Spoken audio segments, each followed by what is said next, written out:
കാരുണ്യവാനായ ദൈവമേ, നിത്യജീവൻ ശുശ്രൂഷയിലേക്ക് ഞങ്ങൾ ഓരോരുത്തരും പ്രവേശിക്കുമ്പോൾ തന്നെ ഈ നോമ്പുകാലത്തിൻ്റെ അനുഭവങ്ങളുടെ വെളിച്ചത്തിൽ ഞങ്ങൾ നോമ്പെടുത്ത് പ്രാർത്ഥിക്കുകയും ഉപവസിച്ച് ദൈവത്തോട് കൂടെ വസിക്കുകയും ചെയ്യുന്ന ഈ കാലഘട്ടത്തിൽ കൂടുതൽ ആത്മീയമായ പോരാട്ടങ്ങളെ നേരിടാനുള്ളൊരു കൃപ ദൈവമേ അങ്ങ് നൽകണമേ.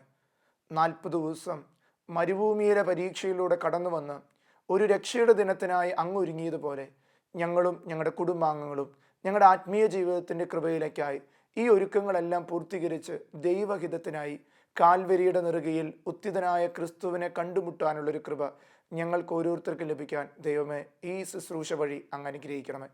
ഇത് കണ്ടുകൊണ്ടിരിക്കുന്ന സകല മക്കളിലേക്കും ദൈവിക ശക്തിയുടെ കൃപ നിറയപ്പെടുവാൻ പരിശുദ്ധ ദൈവമാതാവെ ഈ സമയം പ്രാർത്ഥിക്കണമേ. ദൈവാനുഗ്രഹത്തിൻ്റെ കൃപയാകുന്ന നിത്യജീവൻ്റെ വഴി തുറന്നു കൊടുക്കുവാൻ ഞങ്ങൾ ഓരോരുത്തരെയും ഈ ശുശ്രൂഷയിൽ പങ്കെടുക്കുന്ന സകലരെയും അനുഗ്രഹിച്ച് ആശീർവദിക്കണമേ. ആമേൻ. മിശിഹായിൽ ഏറ്റവും സ്നേഹമുള്ളവരെ, നോമ്പിൻ്റെ വലിയ അനുഭവങ്ങളിലേക്ക് നമ്മളെല്ലാവരും നടന്നു നീങ്ങുകയാണ്. ഒത്തിരി നോമ്പുകളുടെ ചിന്തകളും നമ്മളെല്ലാ ദിവസവും കേൾക്കുകയും പ്രാർത്ഥിക്കുകയും ചെയ്യുന്ന ഒരു വലിയ കാലഘട്ടത്തിലേക്ക് കടന്നു വരികയാണ്. നമുക്കറിയാം, നോമ്പ് എന്ന് പറയുന്നത് നോമ്പെടുക്കുക എന്ന് നമ്മളെല്ലാവരും പറയും. നോമ്പെടുക്കുക എന്ന് പറഞ്ഞാൽ നമുക്ക് വേണ്ടി നോവേറ്റവന് വേണ്ടി നോവുകൾ സ്വയമായി സ്വീകരിച്ച് ആ നോമ്പിൻ്റെ പ്രാശ്ചിത്യത്തിലൂടെ കടന്നു പോകുക എന്നുള്ളതാണ്. എനിക്ക് വേണ്ടി നോവെടുത്തവന് വേണ്ടി സ്വന്തമാകുവാൻ ഞാൻ എടുക്കുന്ന നോവുകളെയാണ് നോമ്പ് എന്ന് പറയുന്നത്. എനിക്ക് വേണ്ടി നോവെടുത്തവന് വേണ്ടി ഞാൻ എടുക്കുന്ന ചെറിയ നോവുകളെ നോമ്പെടുക്കൽ എന്ന് പറഞ്ഞ് നമ്മൾ പൂർത്തീകരിക്കുകയാണ്. തീർച്ചയായിട്ടും ഈ നോമ്പ് നമ്മുടെ ജീവിതത്തിൽ ഒരു പുതിയ കൃപയുടെ കാലഘട്ടമാകട്ടെ. 2020 കാലഘട്ടങ്ങളിൽ നമ്മുടെ ജീവിതത്തിലേക്ക് വലിയൊരു കൃപ ദൈവം തരും. കാരണം ഒത്തിരി സഹനങ്ങളും ഒത്തിരി വേദനകളും ഒത്തിരി ദുഃഖങ്ങളും ഈ ലോകത്ത് കടന്നു പോകുമ്പോൾ അതിനിടയിൽ ഈ 2020 നോമ്പ് നിനക്ക് ആഘോഷിക്കാൻ ദൈവം കൃപ തരുന്നുണ്ടെങ്കിൽ അതിന് ദൈവത്തിനൊരു ലക്ഷ്യമുണ്ട്. ഒരു തിരിഞ്ഞു നോട്ടത്തിൻ്റെ, ഒരു തിരിഞ്ഞു നടക്കലിൻ്റെ ഒരു കൃപ തരാൻ. അതുകൊണ്ട് സ്നേഹമുള്ളവരെ, നമ്മളിന്ന് ചിന്തിക്കുന്നത് ഈ നോമ്പ് കാലഘട്ടത്തിൽ സാവൂൾ പൗലോസായി മാറിയതുപോലെ ഒരു ട്രാൻസ്ഫോർമേഷൻ എൻ്റെ ജീവിതത്തിൽ ഈ നോമ്പിലുണ്ടാകണം. എൻ്റെ ജീവിത യാത്രകളിൽ ഞാനൊരു മാറ്റത്തിൻ്റെ കാലഘട്ടമുണ്ട്. ഞാൻ ആയിരിക്കുന്ന അവസ്ഥയിൽ നിന്ന് ആയിരിക്കേണ്ട അവസ്ഥയിലേക്ക് യാത്ര ചെയ്യുന്നുണ്ടോ?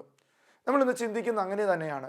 സാവൂളിൽ നിന്ന് ഒരു പൗലോസ് രൂപപ്പെട്ടതുപോലെ ഈ നോമ്പ്, ഈ 50 ദിവസം എന്നിൽ ഒരു രൂപപ്പെടലിൻ്റെ കാലഘട്ടമായി തീരാൻ നമുക്ക് ഈ ശുശ്രൂഷ വഴി പ്രാർത്ഥിക്കാം. ക്രിസ്തുവിനെ മാറ്റി നിർത്തി ലോക ചരിത്രത്തെക്കുറിച്ച് നമ്മൾ ചിന്തിക്കുകയാണെങ്കിൽ ഒത്തിരി കാര്യങ്ങളൊന്നല്ല, ഒരു കാര്യം നമ്മളെ ഓർമ്മപ്പെടുത്തും. ഈ ലോക ചരിത്രം എടുത്തു വായിക്കുമ്പോൾ ക്രിസ്തുവിനെ മാറ്റി നിർത്തി പറയുമ്പോൾ അവിടെയെല്ലാം സ്നേഹമൊക്കെ ഉണ്ടാവും. എന്നാൽ ക്രിസ്തു രൂപം കൊണ്ട ഈ ലോക ചരിത്രം നോക്കുകയാണെങ്കിൽ അതിന് ഏറ്റവും വലിയ കാര്യമാണ് ശത്രു സ്നേഹം.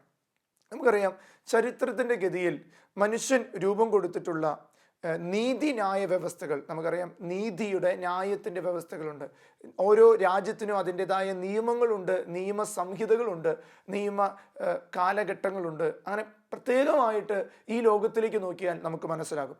എന്നാൽ ചരിത്രഗതിയിൽ മനുഷ്യൻ രൂപം കൊടുത്തിട്ടുള്ള നിയമസംഹിതകൾക്കും നിയമരൂപങ്ങൾക്കും ഭരണഘടനകൾക്കും ഒന്നും ശത്രു സ്നേഹത്തെക്കുറിച്ച് ആഴത്തിൽ പറയുന്നതായിട്ട് നമുക്ക് കാണാൻ പറ്റില്ല. നമ്മളറിയാം, നമ്മെ ദ്രോഹിക്കുന്നവരെ എങ്ങനെ വിധി എഴുതണം, നമ്മെ ദ്രോഹിക്കുന്ന അല്ലെങ്കിൽ ഈ ലോകത്ത് ഇങ്ങനെ മൃഗീയമായി കൊല്ലുന്ന വ്യക്തികളെ വിധി എഴുതുന്ന ഒത്തിരി മനുഷ്യരുണ്ട്. എന്നാൽ ഒരു ശത്രു സ്നേഹത്തെക്കുറിച്ച് ഈ ലോകത്ത് കൃത്യമായി പഠിപ്പിച്ച, ഈ ലോകഗതിയെ തന്നെ മാറ്റിമറിച്ച ഒരു വ്യക്തിയാണ് യേശുക്രിസ്തു. കുരിശിലേക്ക് നോക്കിയാൽ ഈ ശത്രു സ്നേഹത്തിൻ്റെ ആഴവും അതിൻ്റെ അളവുകോലുകളും പഠിപ്പിക്കുന്ന സമയമാണ് ഈ 50 നോമ്പിൻ്റെ കാലഘട്ടങ്ങളിൽ നമ്മൾ ചിന്തിക്കുന്നത്. ഒരു ക്രിസ്ത്യാനിയുടെ ജീവിതത്തിൻ്റെ ആഴം മനസ്സിലാക്കുന്നത് ഈ ശത്രു സ്നേഹത്തിൻ്റെ ആഴത്തിലൂടെ. ശത്രു സ്നേഹം എന്ന് പറയുന്നത് ശത്രുവിനോട് ക്ഷമിക്കുക എന്നുള്ളത് യേശു പഠിപ്പിക്കുകയാണ്. യേശുവിൻ്റെ കുരിശിലെ യാഗം മുഴുവൻ ഈ ശത്രു സ്നേഹത്തെ അല്ലെങ്കിൽ ശത്രുവിനോട് ക്ഷമിക്കാനുള്ള ഒരു മനസ്സിനെ കുറിച്ച് പഠിപ്പിക്കുന്നതാണ്. ശത്രു സ്നേഹത്തെക്കുറിച്ചുള്ള ദർശനങ്ങൾ നമ്മൾ കാണുന്നത് ഈ 50 നോമ്പിൽ തന്നെയാണ്. നമുക്കറിയാം, ഒറ്റക്കണ്ണൻ പടയാളി അവൻ്റെ വിലാപുറത്ത് കുത്തിയപ്പോൾ അവനെ സ്നേഹിച്ചുകൊണ്ട് അവൻ്റെ കണ്ണിന് കാഴ്ച കൊടുത്തു. മുഖത്തടിച്ചവനെയും മുടി പിടിച്ച് വലിച്ചവനെയും ഉടുതുണി വലിച്ചു കീറിയവനോടും ഒരുപോലെ സ്നേഹിക്കുന്ന ഒരു ശത്രു സ്നേഹത്തിൻ്റെ ആഴം നമ്മളെ പഠിപ്പിക്കുകയാണ്. ലോകത്തിൽ ഇതര മതങ്ങളും ഇതര സമുദായങ്ങളും ഉണ്ട്. അവരെല്ലാം സ്നേഹത്തെക്കുറിച്ച് പഠിപ്പിക്കുന്നുണ്ടെങ്കിലും അതിൻ്റെ ആഴത്തിൽ പഠിപ്പിക്കുന്ന യേശു മനോഭാവങ്ങൾ നമ്മൾ സ്വന്തമാക്കണം. എന്താണ് ശത്രു സ്നേഹം എന്നുള്ളത്? തീർച്ചയായിട്ടും ഈശോ മുഴുവൻ പഠിപ്പിച്ചത് ദ്രോഹിക്കാനോ ശിക്ഷിക്കാനോ അല്ല, സ്നേഹിക്കാനാണ്. സ്നേഹം എന്നത് ഈ ലോകത്ത് കീഴടക്കാവുന്ന ഏറ്റവും വലിയ കൃപയാണ്. ഷർദാൻ എന്ന് പറഞ്ഞ വലിയൊരു എഴുത്തുകാരനും ചിന്തകനുമായ മനുഷ്യൻ ഇങ്ങനെ പറയുന്നുണ്ട്, ഈ ലോകത്ത് പലതരത്തിലുള്ള ഊർജ്ജമുണ്ട്. വൈദ്യുതി കൊണ്ട് ഊർജ്ജം ഉണ്ടാക്കുന്നവരുണ്ട്, വൈദ്യുതിയുടെ ഊർജ്ജം ഉപയോഗിക്കുന്നവരുണ്ട്, അതുപോലെ തന്നെ കാറ്റിൻ്റെ ഊർജ്ജം വൈദ്യുതിയാക്കി മാറ്റുന്നവരുണ്ട്, കാറ്റിൻ്റെ ഊർജ്ജം കൊണ്ട് ഒത്തിരി കാര്യങ്ങൾ ചെയ്യുന്നവരുണ്ട്, അതുപോലെ സൂര്യൻ്റെ താപം കൊണ്ട് ഊർജ്ജം ഉണ്ടാകും. എന്നാൽ അദ്ദേഹം ഷർദാൻ പറഞ്ഞു വെക്കുന്നത് ഇങ്ങനെയാണ്, എന്നാൽ ഈ ഊർജ്ജങ്ങളെക്കാൾ വലിയൊരു ഊർജ്ജമാണ് സ്നേഹത്തിൻ്റെ ഊർജ്ജം. അത് കത്തിക്കുന്നത് അനേകരുടെ ഹൃദയങ്ങളാണ്. ആ ഊർജ്ജം ഒരിക്കലും അവസാനിക്കുന്നതല്ല, അത് ഉണ്ടാക്കിയെടുക്കാൻ പറ്റുന്നതല്ല, അതൊരു ഹൃദയത്തിൽ നിന്ന് ദൈവ അനുഭവത്തിൽ നിന്ന് രൂപം കൊള്ളുന്നതാണെന്ന് അദ്ദേഹം പഠിപ്പിക്കുന്നുണ്ട്. സ്നേഹമുള്ളവരെ, അതുകൊണ്ട് ഈ ലോക ചരിത്രങ്ങളിൽ ഇതര മതങ്ങളിൽ പഠിപ്പിക്കുന്നേക്കാൾ വലിയൊരു സ്നേഹമാണ് ആ കുരിശിൽ ഈശോ കാണിച്ചതെന്ന്. ആ സ്നേഹം തന്നെയാണ് ഒരു ക്രിസ്ത്യാനിയുടെ ആഴവും വ്യാപ്തിയും മനസ്സിലാക്കി തരുന്നത്. അതുകൊണ്ട് നമുക്ക് ഇന്ന് അങ്ങനെ ഒന്ന് ചിന്തിക്കാം, എങ്ങനെയാണ് ഈ ശത്രു സ്നേഹത്തിൻ്റെ ആഴം നമുക്ക് സ്വന്തമാക്കി മാറ്റാം. സ്നേഹത്തിൻ്റെ അതിർവരമ്പുകൾ കാണിച്ചു തരുന്ന ദൈവമാണ് നമ്മുടെ ജീവിതത്തിൽ എന്നും യേശു ക്രിസ്തു. എന്നാൽ നമ്മളെ പഠിപ്പിക്കുന്ന ഈശോ ഇങ്ങനെയാണ്, ശത്രുവിനെ മിത്രമായി കണ്ട് നീ അവനെ ശുശ്രൂഷ ചെയ്യുക. ഒരു ശത്രുവിനെ മിത്രമായി കണ്ട് നീ ശുശ്രൂഷ ചെയ്യുക. അതുകൊണ്ട് ദൈവവചനം പറയുന്നുണ്ട്, നിന്റെ ഒരു ചെകിട് തടിക്കുന്നവന് നീ മറ്റു ചെകിട് കാണിച്ചു കൊടുക്കുക. 1 മൈൽ ദൂരം പോവാൻ നിന്നോട് പറയുന്നവനോട് 2 മൈൽ ദൂരം സഞ്ചരിക്കുക. ഇതെല്ലാം ശത്രു സ്നേഹത്തിനെ മിത്രമാക്കി സ്നേഹിക്കുന്ന ഒരു ശുശ്രൂഷകന്റെ സ്നേഹത്തിന്റെ ആഴമാണ് നമ്മളെ പഠിപ്പിക്കുന്നത്. സ്നേഹമുള്ളവരെ, ഈ ആഴത്തിൻ്റെ വ്യാപ്തി നമ്മൾ അറിയണം. അതുകൊണ്ട് തന്നെ ഇങ്ങനെ പറയുന്നുണ്ട്, ക്രിസ്തുവിൻ്റെ ജീവിതം മാനവ ലോകത്തിന് ഒരു സ്നേഹത്തിൻ്റെ ചരിത്രം എഴുതി വെച്ചതാണ്. ക്രിസ്തുവിൻ്റെ ജീവിതം മാനവ ലോകത്തിന് ഒരു ചരിത്രം എഴുതി വെക്കുകയാണ്. അത് സ്നേഹത്തിൻ്റെ ചരിത്രമാണ്. കാരണം ഇത് വാക്കുകൊണ്ട് പറഞ്ഞു വയ്ക്കാൻ ഉള്ളതല്ല, അല്ലെങ്കിൽ ഒരു ദർശനം കൊണ്ട് ഒരു കാഴ്ച കൊണ്ട് കണ്ടു തീർക്കാനുള്ളതല്ല, മറിച്ച് ജീവിതം കൊണ്ട് പറയാനും ജീവിതം കൊണ്ട് മറ്റുള്ളവർക്ക് എൻ്റെ ജീവിതം വഴി ദർശിക്കാനുള്ളതാണ് യഥാർത്ഥത്തിൽ ഈ സ്നേഹം എന്ന് പറയുന്ന ശത്രു സ്നേഹത്തിൻ്റെ ആഴം നമ്മെ പഠിപ്പിക്കുന്നത്. അതുകൊണ്ട് സ്നേഹമുള്ളവരെ, സ്വജീവൻ നൽകുന്ന സ്നേഹമാണ് ശത്രു സ്നേഹം. അപരന് വേണ്ടി എൻ്റെ ജീവിതത്തെ കൊടുക്കുക. എല്ലാവരും പറയും, നിന്നെ ദ്രോഹിച്ചവനെ നീ എന്തിനു സ്നേഹിക്കണം? അതാണ് ഈ ലോക ചരിത്രത്തിലെ മനുഷ്യഗതികൾ വിധി എഴുതുന്ന മനുഷ്യന്റെ വാക്കുകൾ. കാരണം നിന്നെ സ്നേഹിക്കുന്നവനെ നീ സ്നേഹിച്ചതിൽ എന്താണ് നന്മയുള്ളത്? ഈശോ പഠിപ്പിക്കുകയാണ് ലൂക്കായുടെ സുവിശേഷം 6-ാം അധ്യായത്തിൽ, നിന്നെ സ്നേഹിക്കുന്നവരെ നീ സ്നേഹിക്കുന്നതിൽ എന്ത് മേന്മയാണുള്ളത്? എന്നാൽ നിന്നെ ദ്രോഹിക്കുന്നവരെ നീ സ്നേഹിക്കുന്നതിൽ ഒരു വലിയ മേന്മയുണ്ട്, ഒരു വലിയ കൃപയുണ്ട്. അതുകൊണ്ട് സ്നേഹമുള്ളവരെ, ഈ സ്നേഹത്തിൻ്റെ ആഴം ഈ നോമ്പ് കാലഘട്ടത്തിൽ നമുക്ക് വേണം. നമ്മളെല്ലാത്തിനും നോമ്പെടുക്കുകയാണ്, എന്നാൽ എൻ്റെ സഹോദരനോടുള്ള എൻ്റെ വെറുപ്പിൽ ഞാനത് ഉപേക്ഷിച്ച് അവനെ സ്നേഹിക്കുമെന്നൊരു നോമ്പ് നീ എടുത്താൽ അതിനേക്കാൾ വലിയ ഒരു കാരുണ്യം ഇന്ന് നിൻ്റെ ജീവിതത്തിൽ ലഭിക്കാനില്ല. അതുകൊണ്ട് സ്നേഹമുള്ളവരെ, സ്നേഹം മനുഷ്യന് കേവലം സുഹൃത്തുക്കൾ തമ്മിലുള്ള, ഉപകാരികൾ തമ്മിലുള്ള ഒരു പരസ്പര ബന്ധമായിട്ട് മാറിയിരിക്കുക. സ്നേഹമെന്ന വാക്ക് ഇന്ന് കേൾക്കുമ്പോൾ തന്നെ നമുക്കറിയാം, മനുഷ്യന് കേവലം ഒരു സുഹൃത്ത് ബന്ധമാണ് ഒരു സ്നേഹം. സുഹൃത്ത് എന്നെ സ്നേഹിക്കുന്നു, എന്നെ സഹായിക്കുന്നു, അതുകൊണ്ട് ഞാൻ അവനെ ഏതവസ്ഥയിലും ഞാൻ സ്നേഹിക്കും. അല്ലെങ്കിൽ എൻ്റെ കുടുംബത്തിലുള്ള മാതാപിതാക്കൾ എന്നെ സ്നേഹിക്കുന്നതുകൊണ്ട് ഞാൻ, കണ്ടീഷൻസ് ആണ്. എന്നെ സ്നേഹിച്ചാൽ ഞാൻ അവനെ സ്നേഹിക്കാം. എന്നാൽ ക്രിസ്തു സ്നേഹം അല്ലെങ്കിൽ കുരിശിലെ സ്നേഹത്തിന് ഒരു പ്രത്യേകതയുണ്ട്, അൺകണ്ടീഷണലാണ്, അതിരുകളില്ലാത്ത സ്നേഹം. നമ്മളെപ്പോഴും കേട്ടിട്ടുള്ള മനോഹരമായൊരു ഗാനമാണ് നമ്മുടെയൊക്കെ ചെറുപ്പത്തിലെ, അല്ലെങ്കിൽ ഒത്തിരി പഴമയുള്ള, ഒത്തിരി ഹൃദയത്തിൽ കൊള്ളുന്ന ഒരു പാട്ടുണ്ട്. അതിരുകളില്ലാത്ത സ്നേഹം, ദൈവസ്നേഹം, നിത്യസ്നേഹം, അളവുകളില്ലാത്ത സ്നേഹം, ദൈവസ്നേഹം, നിത്യസ്നേഹം, ഏതൊരവസ്ഥയിലും യാതൊരു വ്യവസ്ഥകളും ഇല്ലാതെ സ്നേഹിക്കും താതനു നന്ദി. അതിരുകളില്ലാത്ത സ്നേഹം, ദൈവസ്നേഹം, നിത്യസ്നേഹം. സ്നേഹമുള്ളവരെ, നമ്മൾ തിരിച്ചറിയേണ്ട ഒരു സ്നേഹത്തിൻ്റെ ആഴം. ഞാൻ ഈ കഴിഞ്ഞ ദിവസങ്ങളിൽ ഇങ്ങനെ ഒരു മീഡിയയിലൂടെ കണ്ടുപോയി, ഒരു അമ്മ ഒരു കുഞ്ഞിനെ കൊന്നുകളയുന്ന ഒരു അനുഭവം. ഒത്തിരി പേര് അതിനെക്കുറിച്ചൊക്കെയും പറഞ്ഞു. എന്നാൽ ഈ ഗാനത്തിൻ്റെ അടുത്ത ഇരടികൾ പറഞ്ഞു, അമ്മ മറന്നാലും അമ്മ നിന്നെ വെറുത്താലും ഞാൻ നിന്നെ വെറുക്കാത്ത ഒരു സ്നേഹമാണ് ദൈവത്തിൻ്റെ സ്നേഹം.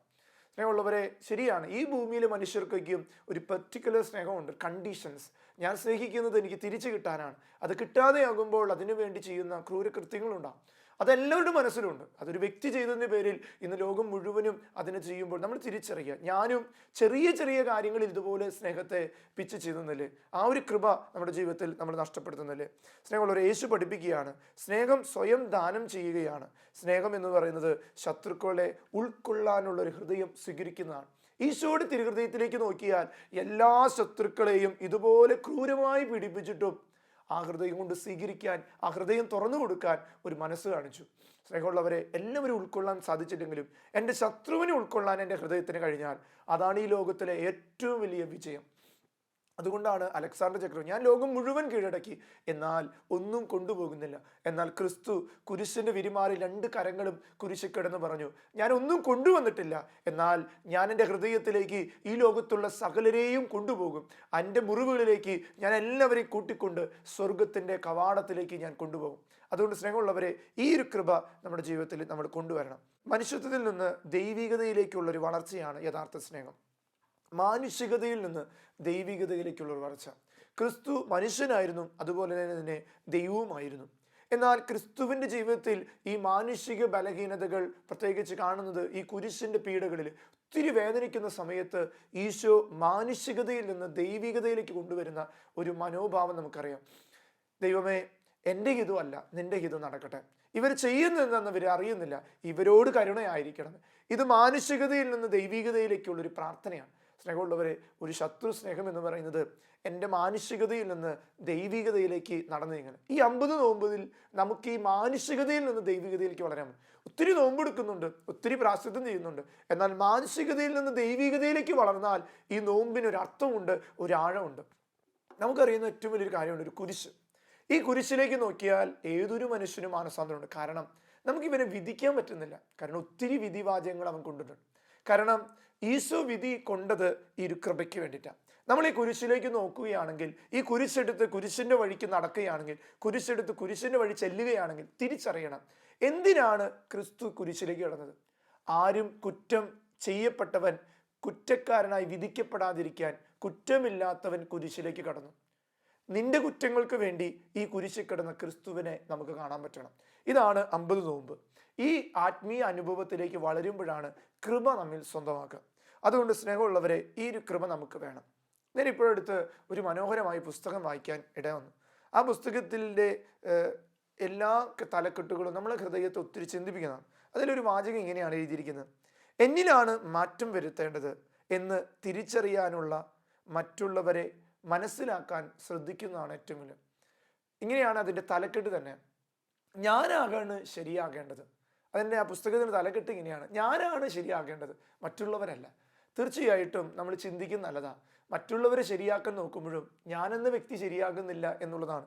അതിൽ ഇപ്രകാരം എങ്ങനെയാണ് എഴുതിയിരിക്കുന്നത്: സ്വന്തം തെറ്റുകൾ കണ്ടെത്താൻ കഴിയുക, ആ തെറ്റ് തിരുത്താൻ കഴിയുക, ആ തെറ്റ് ആവർത്തിക്കാതിരിക്കാൻ ശ്രദ്ധിക്കുക. ഇതൊക്കെയാണ് വലിയ അനുഗ്രഹം. സ്വന്തം തെറ്റ് കണ്ടെത്താൻ കഴിയുക, ആ തെറ്റ് തിരുത്താൻ കഴിയുക, ആ തെറ്റ് ആവർത്തിക്കാതിരിക്കാൻ ശ്രമിക്കുക. ഇതാണ് ലോകത്തിലെ ഏറ്റവും വലിയ അനുഗ്രഹം. സ്നേഹമുള്ളവരെ, മറ്റുള്ളവരേക്കും ശരിയാക്കാൻ ഈ 50 നോമ്പിൽ നമ്മൾ ഒത്തിരി ഉപദേശങ്ങൾ നൽകുമ്പോഴും നമ്മളൊന്ന് തിരിച്ചു ചിന്തിക്കുക. യഥാർത്ഥത്തിൽ ഞാൻ എന്നെ കണ്ടെത്തിയിട്ടുണ്ടോ? എൻ്റെ തെറ്റുകൾ തിരിച്ച് മനസ്സിലാക്കി തിരുത്താൻ പറ്റിയിട്ടുണ്ടോ? അതാണ് ഈ ലോകത്തിലെ ഏറ്റവും വലിയ അനുഗ്രഹം. ആ പുസ്തകത്തിൽ തന്നെ പറയുന്ന ഒരു വലിയ ഉദാഹരണം എന്നെ മനസ്സിന് ഒത്തിരി ചിന്തിപ്പിച്ചു. ഇങ്ങനെയാണ്: ചിലർ വായി നന്നായി കഴുകാറുണ്ട്, എന്നാൽ അവരുടെ വായിൽ നിന്ന് വരുന്ന വാക്കുകൾ ഒരിക്കലും വൃത്തിയാക്കാറില്ല. എന്നെ ഒത്തിരി ചിന്തിപ്പിച്ച ഒരു വാക്കാണ്. ചിലർ വായി നന്നായി കഴുകാറുണ്ട്. നമുക്കറിയാം, നമ്മൾ രാവിലെ എഴുന്നേൽക്കുമ്പോഴും ഭക്ഷണം കഴിച്ചു കഴിഞ്ഞിട്ട് എപ്പോഴും നമ്മൾ വായി കഴുകും. എന്നാൽ വായിൽ നിന്ന് വരുന്ന വാക്ക് നമ്മൾ പലപ്പോഴും വൃത്തിയുള്ളതാണോ? കഴുകുന്ന വായിനേക്കാൾ വൃത്തികേടാണ് ഹൃദയത്തിൽ നിന്ന് വരുന്ന ഓരോ വാക്കുകളും. അതുകൊണ്ട് നമുക്ക് ചിന്തിക്കാം. ഈ ഒരു ചിന്താഗതി നമ്മുടെ ഹൃദയത്തിൽ ഒന്ന് ചിന്തിക്കപ്പെടുന്നതാണ്. ഈ ദിവസങ്ങളിൽ വാട്സപ്പുകളിലും ഫേസ്ബുക്കിലേക്ക് ഒത്തിരി ചിന്തിക്കപ്പെട്ട ഒരു കാര്യമാണ് ഫ്രാൻസിസ് മാർപ്പാപ്പ പറഞ്ഞ ഒരു നോമ്പുകാല ചിന്ത. എന്നെ ഒത്തിരി ചിന്തിപ്പിച്ചു. ഈ പ്രസംഗവുമായിട്ട് ഒരുങ്ങുമ്പോൾ എൻ്റെ മനസ്സിന് ഈ മാർപ്പാപ്പ പറഞ്ഞ വാക്കുകൾ ഒത്തിരി ചിന്തിക്കപ്പെട്ടു. മാർപ്പാപ്പ പറഞ്ഞത് ഇപ്രകാരമാണ്: ഞാൻ എങ്ങനെയാണ് മറ്റുള്ളവരോട് പെരുമാറുന്നത്? മറ്റുള്ളവരുടെ മുൻപിൽ എൻ്റെ ഹൃദയം യഥാർത്ഥത്തിൽ എന്താണ്? ഞാൻ ഒരു കാപട്യക്കാരനാണോ? ഞാൻ പുഞ്ചിരിക്കുന്നത് വിമർശിക്കാനാണോ, കുറ്റം വിധിക്കാനാണോ, അല്ലെങ്കിൽ മറ്റുള്ളവരുടെ നന്മ കണ്ട് അതിനെ പ്രോത്സാഹിപ്പിക്കാനാണോ? പിതാവിൻ്റെ ഈ നോമ്പുകാല ചിന്തകളിൽ പിന്നെ തുടരുകയാണ്. നിങ്ങൾ സ്വയം തിരുത്താൻ സന്നദ്ധനായാൽ യേശുവിൻ്റെ ഉയർപ്പ് നിങ്ങൾക്കൊരു മനോഹര കാഴ്ചയായിരിക്കും. നിങ്ങൾ സ്വയം തിരുത്താൻ തയ്യാറായാൽ യേശുവിൻ്റെ ഈ 2020 നോമ്പ് നിങ്ങൾക്കൊരു മനോഹരമായൊരു കാഴ്ചയായിരിക്കും. സ്നേഹമുള്ളവരെ, ഇങ്ങനൊരു കാഴ്ച നമ്മൾ സ്വന്തമാക്കണം. പിതാവ് വന്നിട്ട് ഇങ്ങനെ പറയാണ്, 2 കാര്യങ്ങളാണ് ഞാൻ നിങ്ങളെ ഓർമ്മ, 2 ഔഷധങ്ങൾ. നമുക്കറിയാം, രോഗം വരുന്നവർ മരുന്ന് കഴിക്കും, ഒരു ഔഷധം കഴിക്കും. ഇതുപോലെ ഈ നോമ്പ് കാലഘട്ടത്തിൽ ഈ മറ്റുള്ളവരെ മനസ്സിലാക്കാനുള്ളൊരു കൃപ ലഭിച്ചാൽ ഈ നോമ്പ് മനോഹരമായിരിക്കുമെന്ന് പിതാവ് പഠിപ്പിക്കുക. അതിന് 2 ഔഷധങ്ങളാണ്. ഒന്ന് അദ്ദേഹം പറയുന്നത് പ്രാർത്ഥനയാണ്. ആഴമായ ഒരു പ്രാർത്ഥന നമുക്ക് വേണം. കാരണം നമ്മളെല്ലാവരും വിധിക്കുമ്പോൾ മറ്റുള്ളവരെ ഏതെങ്കിലും ഒരു വാക്ക് നമ്മളെ അറിയാതെ വിധിക്കുമ്പോൾ നമ്മൾ തളർന്നു പോവുകയാണ്. എന്നാൽ നമ്മൾ മറ്റുള്ളവർ വിധിക്കാതിരിക്കാനും മറ്റുള്ളവർ നമ്മളെ വിധിച്ചാലും അതിൽ വീഴാതിരിക്കാനും തളരാതിരിക്കാനും വേണ്ടി പിതാവ് പറയുന്നത് പ്രാർത്ഥനയാണ്. അതുകൊണ്ട് നമ്മൾ വിശ്രമിക്കാതെ ഇനി പ്രാർത്ഥിക്കേണ്ട കാലഘട്ടമാണ്. നമുക്കറിയാം, പല വിധത്തിലുള്ള ജനം വേദനിക്കുന്നുണ്ട്. കൊറോണ വൈറസ്, അതുപോലെ തന്നെ കാട്ടുതീ, അതുപോലെ ഒത്തിരി കുടുംബങ്ങൾ തകരുന്നു, പല വിധത്തിലുള്ള അപകടങ്ങൾ നമ്മുടെ നാട്ടിൽ സംഭവിക്കുന്നു. ഇതെല്ലാം ഒത്തിരി വേദനിപ്പിക്കുന്ന ആ മനോഭാവത്തിലേക്കും ഹൃദയത്തിൽ വിശ്വാസം പോലും നഷ്ടപ്പെട്ടു പോകുന്ന വേദനകളിലേക്കും കടന്നു പോകുന്ന അവസ്ഥകളാണ്. ഇവിടെ നമുക്ക് വേണ്ടത് ആഴമായ അഗാധമായ പ്രാർത്ഥനയാണ്. അതുകൊണ്ട് പിതാവ് പറയുക, പ്രാർത്ഥനയുടെ ഒരു ജീവിതം നമുക്ക് ഇനി ആവശ്യമാണ്. എന്തിനേയും എങ്ങനെയും നേരിടാനുള്ളൊരു കൃപ പ്രാർത്ഥനയ്ക്ക് മാത്രമേ ഒരു മനുഷ്യന് ലഭിക്കുകയുള്ളൂ. രണ്ടാമതായിട്ട് പിതാവ് പറയുന്നത്, മറ്റുള്ളവരെ പറ്റി പറയാൻ തോന്നുന്ന സമയം നിങ്ങൾ നിങ്ങളുടെ നാവ് കടിച്ചു പിടിക്കുക. മറ്റുള്ളവരെ കുറിച്ച് കുറ്റം വിധിക്കാനോ അല്ലെങ്കിൽ കളിയാക്കാനോ തോന്നുമ്പോൾ നമ്മുടെ ഈ നാവ് കടിച്ചു പിടിക്കുക. ഇത് പിതാവ് പറയുമ്പോൾ ആ കമ്മ്യൂണിറ്റിയിലെല്ലാവരും ഇരുന്ന് ചിരിക്കുന്നതായിട്ട് ആ വീഡിയോ ഞാൻ കണ്ടപ്പോൾ എനിക്കും തോന്നി. അതൊരു രസകരമായൊരു കാര്യമാണ്. പിതാവ് പറയുന്നത് ഇങ്ങനെയാണ്, കൂടുതലായിട്ട് കുറ്റം പറയാൻ തോന്നുമ്പോൾ കൂടുതലായി ശക്തമായി കടിക്കുക. അങ്ങനെ ഈ നാവിൽ നിന്ന് രക്തം വരും. അങ്ങനെയെങ്കിലും നമുക്ക് തോന്നും, എന്തിനാ ഇങ്ങനെ കുറ്റം വിധിക്കുന്നത്. സ്നേഹമുള്ളവരെ, പിതാവ് അതൊരു രസകരമായി പറഞ്ഞെങ്കിലും അതിലൊത്തിരി ഉൾക്കാമുണ്ടെന്ന് എനിക്കും ഒത്തിരി അനുഭവപ്പെട്ടു. മറ്റുള്ളവരെ വിധിക്കാൻ തോന്നുമ്പോൾ നമ്മുടെ നാവ് നമ്മൾ തന്നെ കടിച്ചു പിടിക്കുക. അങ്ങനെ നമ്മൾ തന്നെ നമ്മളോട് ബോധ്യപ്പെടുത്തുക, ഞാൻ ആരെയും വിധിക്കാനായിട്ടല്ല ഈ ഭൂമിക്ക് വന്ന്, എല്ലാവരും സ്നേഹിക്കാനും എല്ലാവർക്കും വേണ്ടി ഒരു പ്രേരണയാണ്. അതുകൊണ്ട് സ്നേഹമുള്ളവരെ, പിതാവിൻ്റെ ഈ വാക്കുകൾ നമ്മുടെ ജീവിതത്തിൽ ഈ 50 നോമ്പിൽ ഒരു സ്നേഹത്തിൻ്റെ, ശത്രു സ്നേഹത്തിൻ്റെ, എന്നെ ഒത്തിരി വേദനിപ്പിച്ചവരെ സ്വന്തമാക്കാനുള്ള ഒരു കൃപയായിട്ട് മാറട്ടെ. അതുകൊണ്ട് കർത്താവിൻ്റെ പ്രാർത്ഥന നമ്മൾ പ്രാർത്ഥിക്കുന്നുണ്ട്, എൻ്റെ കടക്കാരോട് ഞാൻ ക്ഷമിക്കുന്നത് പോലെ എൻ്റെ കടങ്ങളും അങ്ങ് ക്ഷമിച്ചാൽ മതി. ശരിക്കും പറയുകയാണെങ്കിൽ ഞാൻ ആ പ്രാർത്ഥന ചെല്ലുമ്പോൾ ഒത്തിരി ചിന്തിച്ചിട്ടുണ്ട്. ഞാൻ എൻ്റെ കടക്കാരോട് ക്ഷമിച്ച പോലെ എൻ്റെ കടങ്ങൾ ക്ഷമിച്ചാൽ മതി. അപ്പോൾ ചിന്തിച്ച് നോക്കിയ സ്നേഹമുള്ളവരെ, നമ്മൾ ക്ഷമിക്കുന്നില്ലെങ്കിൽ എങ്ങനെ ആ പ്രാർത്ഥനയുടെ ശക്തി നമുക്ക് കിട്ടും? ഈശോ പഠിപ്പിച്ച മനോഹരമായ പവർഫുൾ ആയിട്ടുള്ള വലിയ കൃപ നിറഞ്ഞ സ്വർഗസ്ഥനായ പിതാവേ എന്ന പ്രാർത്ഥനയുടെ ശക്തി നിനക്ക് കിട്ടണമെങ്കിൽ, ഒരു കുടുംബ പ്രാർത്ഥനയിൽ നമ്മൾ 5 പ്രാവശ്യം സ്വർഗസ്ഥനായ പിതാവെ ചെല്ലുമ്പോൾ അതിൻ്റെ ശക്തി കിട്ടണമെങ്കിൽ എൻ്റെ കടക്കാരോട് ഞാൻ ക്ഷമിക്കുന്ന പോലെ എൻ്റെ കടങ്ങളും ക്ഷമിച്ചാൽ മതി എന്ന് നമ്മൾ ദൈവത്തിന് ഉറപ്പ് കൊടുക്കുന്നുണ്ട്. അതുകൊണ്ട് ഈശോ പറയുകയാണ്, പിതാവേ, ഇവർ ചെയ്യുന്നത് എന്തെന്ന് ഇവരറിയുന്നില്ല, ഇവരോട് ക്ഷമിക്കണമേ. ഈശോയുടെ കുരിശിലെ ഏറ്റവും വലിയ സ്നേഹമുള്ള മനോഹരമായ പ്രാർത്ഥന. അതുകൊണ്ട് മാത്രമാണ് സ്നേഹമുള്ളവരെ ഇന്ന് നമ്മളെല്ലാവരും രക്ഷപ്പെട്ടെ. ഈശോ കുരിശിൽ കിടന്ന് അങ്ങനെ ഒരു വാക്ക് പറഞ്ഞതുകൊണ്ടാണ് ഇന്നും ഈശോയെ കുരിശിൽ തറയ്ക്കുന്ന നമ്മളെല്ലാവരും. ഈശോ പറയുന്നത് ഇങ്ങനെയാണ്, ഇവർ ചെയ്യുന്ന എന്താണെന്ന് ഇവരറിയാത്തത് കൊണ്ടാണ് അപ്പ, അതുകൊണ്ട് ഇവരോട് ക്ഷമിക്കണം. കണ്ടോ, ഈശോ ആ പ്രാർത്ഥന ചൊല്ലിയില്ലായിരുന്നെങ്കിൽ ഈ കുരിശ്, ഈ ഒരു കൃപ നമുക്ക് സ്വന്തമാകരുത്. ഈ കുരിശ് നമുക്കൊരിക്കലും ഒരു കൃപയാകില്ലായിരുന്നു. ഈ കുരിശിലെ പീഡകൾ, ഈ സഹനങ്ങൾ, ഈ മുറിവുകൾ, തിരുമുറിവുകൾ നമുക്കൊരിക്കലും കൃപയാകില്ലായിരുന്നു. അതുകൊണ്ട് ഈശോ പഠിപ്പിച്ച ഈ മനോഹരമായ പ്രാർത്ഥന ഈശോ നമുക്ക് വേണ്ടി പ്രാർത്ഥിക്കുകയാണ്. ഇവരെ അറിയുന്നില്ല, അറിയാത്തത് കൊണ്ട് ചെയ്യുന്ന, അതുകൊണ്ട് ഇവരെ അറിവില്ലായ്മയെ കർത്താവെ അങ്ങയുടെ കരുണയിൽ വെച്ച് കരുണയായിരിക്കണമേ എന്ന് പ്രാർത്ഥിക്കുകയാണ്. അതുകൊണ്ട് സ്നേഹമുള്ളവരെ, നമ്മൾ അറിയുന്ന വ്യക്തിയാണ് സ്തെഫാനോസ്. യേശുവിന് ശേഷം കല്ലെറിഞ്ഞു കൊല്ലപ്പെട്ട രക്തസാക്ഷിയായ സ്തെഫാനോസ്. അദ്ദേഹത്തെ കല്ലെറിഞ്ഞു കൊല്ലുമ്പോൾ സാവൂൾ എന്ന് പറഞ്ഞ തൻ്റെ പ്രിയപ്പെട്ട സുഹൃത്ത്, കൂട്ടുകാരനാണ് ഗമാലിയേൽ എന്ന് പറയുന്ന തൻ്റെ പ്രിയപ്പെട്ട ഗുരുവിൻ്റെ അടുത്ത്, 2 പേരും ഒരേ സ്ഥലത്തിരുന്ന് പഠിച്ചവരാണ്. എന്നാൽ 2 പേരുടെ ചിന്താഗതിക്ക് ഒത്തിരി വ്യത്യാസം ഉണ്ടായിരുന്നു. സ്നേഹമുള്ളവരെ, ഈ സ്തെഫാനോസിനെ കൊല്ലാൻ വന്നവരുടെ വസ്ത്രങ്ങളെല്ലാം മേടിച്ച് അവരെ കല്ലെറിഞ്ഞു കൊല്ലാൻ പറഞ്ഞവനാണ് സാവൂൾ. അങ്ങനെ കല്ലെറിഞ്ഞു കൊല്ലുമ്പോൾ ഈ സ്തെഫാനോസ് 2 കരങ്ങൾ ഉയർത്തി പ്രാർത്ഥിക്കുന്നുണ്ട്, ദൈവമേ, എൻ്റെ ഈ പ്രിയ സുഹൃത്തും ഈ എറിയുന്നവരും എന്താണ് ചെയ്യുന്നതെന്ന് അറിയില്ല ഇവർക്ക്, എന്നാൽ ദൈവമേ ഇവരോട് കരുണയായിരിക്കണമെന്ന് അപ്പസ്തോല പ്രവർത്തനത്തിൽ നമ്മൾ വായിക്കുന്നുണ്ട്. സ്നേഹമുള്ളവരെ, പിന്നീടാണ് ദമാസ്കസിലേക്ക് പോകുന്ന സാവൂള് ആ കുതിരപ്പുറത്തുനിന്ന് വീഴുകയും അവിടെ നിന്ന് ക്രിസ്തുവിനെ കാണുകയും, ഞാൻ സഹിപ്പിച്ചത്, ഞാൻ വേദനിപ്പിച്ചത് ക്രിസ്തുവിനെയാണല്ലോ എൻ്റെ സുഹൃത്തിനേക്കാൾ കൂടുതൽ. അതാണ് മാനസാന്തരം. സാവൂളിൽ നിന്ന് പൗലോസിലേക്കുള്ളൊരു മാറ്റം. ഈ 50 നോമ്പിൽ ഞാൻ എറിഞ്ഞവരെല്ലാവരും എനിക്ക് വേണ്ടി പ്രാർത്ഥിക്കുമ്പോഴും, എന്നെ എറിഞ്ഞവർക്ക് വേണ്ടി ഞാൻ പ്രാർത്ഥിക്കുമ്പോഴും ഇങ്ങനൊരു രൂപാന്തരീകരണം സംഭവിച്ചിരിക്കണം. ഇതാണ് 50 നോമ്പ്. ഇങ്ങനൊരു മാറ്റമില്ലെങ്കിൽ എല്ലാ നോമ്പുകളും കടന്നുപോക്ക് മാത്രമായി മാറും. എന്നാൽ നമ്മുടെ ജീവിതത്തിൽ ഒരു രൂപാന്തരീകരണം സംഭവിക്കില്ല. അതിനുവേണ്ടി നമ്മൾ ഈ സമയം പ്രാർത്ഥിക്കണം. അതുകൊണ്ട് ഇങ്ങനെ പറയുന്നുണ്ട്, നീ ജപമാലയുടെ മണികൾ ഉരുവിടുമ്പോൾ, കുരിശിന്റെ വഴി എത്തിക്കുമ്പോഴും, കരുണയുടെ കൊന്ത ചെല്ലുമ്പോഴുമെല്ലാം നിന്റെ പ്രാർത്ഥനയ്ക്കായി കേഴുന്ന ഒരു ആത്മാവ്, നീ മുറിപ്പെടുത്തിയ ഒരു വ്യക്തി, ഒരു ആത്മാവുണ്ടെന്ന് തിരിച്ചറിയുക. നീ ജപമാല മണികൾ ചൊല്ലുമ്പോഴും, കുരിശിന്റെ വഴി ഉരുവിടുമ്പോഴും, കരുണയുടെ കൊന്ത ചെല്ലുമ്പോഴും എല്ലാം നീ പ്രാർത്ഥിക്കേണ്ടത് നീ മുറിപ്പെടുത്തിയ ആത്മാവിന് വേണ്ടിയിട്ടാണ്. അങ്ങനൊരു ആത്മാവുണ്ട്. നിന്നെ മുറിപ്പെടുത്തിയ ആത്മാവും നീ മുറിപ്പെടുത്തിയ ആത്മാവും നിനക്ക് വേണ്ടി ദൈവം കൊണ്ടുവന്ന. എന്തിനു വേണ്ടി? ക്രിസ്തുവിനറിയാൻ, ക്രിസ്തുവിനെ സ്വന്തമാക്കാൻ. അതുകൊണ്ട് സ്നേഹമുള്ളവരെ, സാവൂളിൻ്റെ മാനസാന്തരം ഇന്ന് എന്നെ മുറിപ്പെടുത്തിയ വ്യക്തികളുടെ മാനസാന്തരമാക്കി മാറ്റണം. ഞാൻ മുറിപ്പെടുത്തിയ വ്യക്തികളുടെ മാനസാന്തരമാക്കി മാറ്റാൻ നമുക്ക് കഴിയണം. അതിനുവേണ്ടി നമ്മൾ പ്രാർത്ഥിക്കുക. മത്തായി ശ്ലീഹയുടെ സുവിശേഷം 5-ാം അധ്യായം 43 മുതൽ 45 വരെ വചനം പറയുകയാണ്, അയൽക്കാരനെ സ്നേഹിക്കുക, ശത്രുവിനെ ദേഷിക്കരുതെന്ന് പറഞ്ഞിട്ടുള്ളൂ, നിങ്ങൾ കേട്ടിട്ടുണ്ടല്ലോ.